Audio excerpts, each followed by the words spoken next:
হুম, নমস্কার। আজকের আলোচনায় আমরা কলকাতার একটা খুব চেনা কিন্তু বেশ রহস্যময় বাড়ি নিয়ে কথা বলবো। পুতুল বাড়ি। হ্যাঁ, শোভাবাজার জেটির কাছে হুগলি নদীর পাশেই। একদম। নামটা এসছে আমরা জানি ওই ওপরের তলার খিলানে পুতুলের মতো মূর্তিগুলো থেকে। ঠিক। তা আমাদের কাছে কিছু পুরনো কাগজপত্র মানে ঐতিহাসিক নথি আছে, আর আছে স্থানীয় মানুষের মুখে মুখে ফেরা নানা গল্প। আমরা চেষ্টা করব এই বাড়িটার আসল ইতিহাস, এর ওই ভুতুরে নামডাক আর তার পেছনের সত্যিটা, মানে কতটা সত্যি কতটা গল্প সেটা একটু বোঝার। হ্যাঁ, মানে বাড়িটা তৈরি হয়েছিল সম্ভবত ১৯ শতকের একদম শেষে বা ২০ শতকের গোড়ার দিকে। তখন তো ব্রিটিশ আমল, সেই সময়। আর হুগলি নদীর ধারে তখন পাটের ব্যবসা রমরম করে চলছে। ও আচ্ছা। তো মনে করা হয় ওই ব্যবসার সূত্রেই কোনো বড় বাঙালি জমিদার বা হয়তো ব্যবসায়ী পরিবার এটা বানিয়েছিলেন। এর আর্কিটেকচারটা মানে স্থাপত্যটা বেশ অন্যরকম। রোমান গোথিক স্টাইল, তাই না? হ্যাঁ, ওই উঁচু খিলান, নকশা করা থাম, এগুলো বেশ চোখে পড়ার মতো। আর অবশ্যই ওই পুতুলগুলো, ওগুলোই তো এর সিগনেচার হয়ে গেছে। ওই রোমান গথিক স্টাইলটা কি তখন কলকাতায় খুব চলছিল, নাকি এর বিশেষ কোনো কারণ? দেখুন, শুধু দেখতে সুন্দর বলে নয়, এর পেছনে এক ধরনের মানে স্টেটাস দেখানোর ব্যাপারও ছিল। সামাজিক প্রতিপত্তি। একদম। ইউরোপীয় স্টাইল নকল করে নিজেদের ক্ষমতা, নিজেদের আধুনিক রুচি এগুলো দেখানোটা তখনকার পয়সাওয়ালা বাঙালি সমাজে বেশ ছিল। এই বাড়িটাও যেন সেই রকমই একটা ব্যাপার। বোঝা গেল। আর নদীর ধারে হওয়াটাও তো ব্যবসার জন্য খুব সুবিধাজনক ছিল নিশ্চয়ই। অবশ্যই, শোনা যায় বাড়িটার দুটো অংশ ছিল, মানে ব্যবহারের দিক থেকে আলাদা। কি রকম? ওপরের তলাটা ছিল প্রাইভেট, মানে ধরুন ফুর্তি করার জন্য, নাচ গানের আসর এইসব আর কি। আর নিচতলাটা? নিচতলাটা ছিল কাজের জন্য, মানে ধরুন গোডাউন বা ব্যবসার কাজকর্ম হতো। আর ইন্টারেস্টিং ব্যাপার হলো নিচতলার কিছু অংশে কিন্তু এখনো লোকজন থাকে, কাজকর্মও হয়। আচ্ছা, এবার আসি সেই আসল কথায় যার জন্য পুতুল বাড়ি এত ফেমাস, এর ওই ভৌতিক ব্যাপারটা। এই সব গল্পের উৎস কি, মানে কোত্থেকে এলো এগুলো? এটার পেছনে মানে মূলত দুটো কারণ শোনা যায়। প্রথমটা বেশ ডার্ক, মানে শোষণের গল্প। কি রকম? লোকে বলে সেকালের ধনী বাবুরা নাকি এখানে মেয়েদের, হয়তো নাচনেওয়ালি বা বাইজি, এদের এনে অত্যাচার করতেন। ওহ।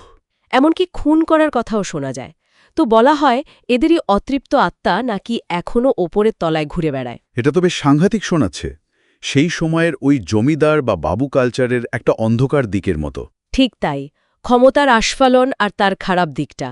আর দ্বিতীয় কারণটা? হ্যাঁ, বলুন। দ্বিতীয় কারণটা অনেক বেশি বাস্তব। বাড়িটার এখনকার যা অবস্থা, মানে? বছরের পর বছর কোনো যত্ন নেই, ভেঙে পড়ছে। বিশেষ করে ওপরের তলাটা, সেটার অবস্থা তো খুবই খারাপ, মানে বিপজ্জনকও। ভাঙা সিঁড়ি, নোনা ধরা দেয়াল। হ্যাঁ, অন্ধকার প্যাসেজ, এই পরিবেশটাই তো যথেষ্ট গা ছমছমে। রাতিনটি আবার অদ্ভুত শব্দেও শোনা যায়, যদিও সেগুলোর অন্য ব্যাখ্যাও হতে পারে। ধরুন বাতাস বা ইঁদুর দৌড়চ্ছে। পুরনো বাড়ি তো, আওয়াজ তো হবেই। কিন্তু ওই পরিবেশে ওই আওয়াজগুলোই অন্যরকম লাগে, তাই তো? একদম। তাহলে কি নিচতলার লোকেরা সত্যিই ওপরে যান না?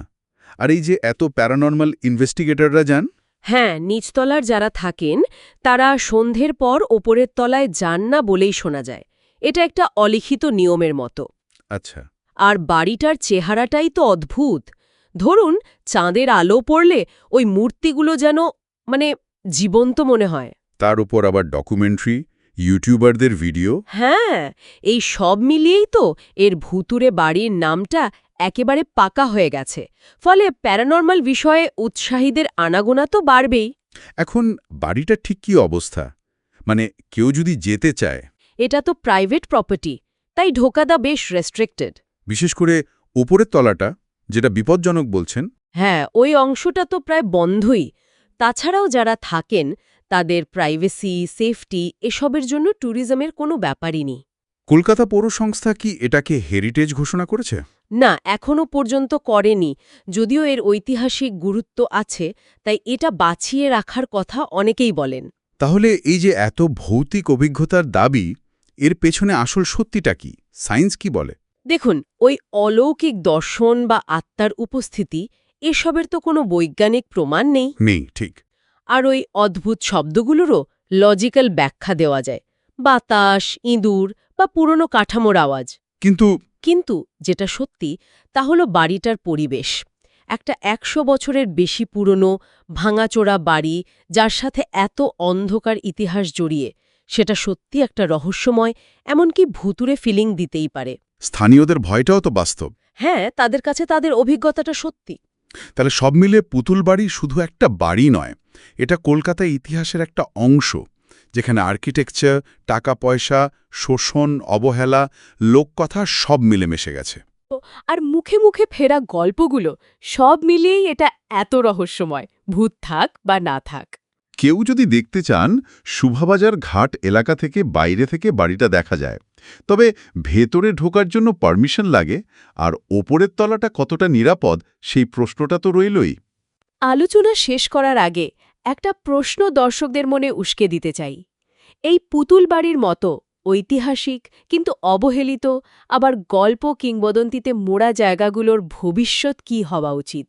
মানে এগুলোকে যত্ন করে বাঁচিয়ে রেখে ইতিহাসটা তুলে ধরা উচিত, নাকি সময়ের সাথে সাথে এদের ঘিরে যে রহস্য সেটাকেই বাড়তে দেওয়া উচিত?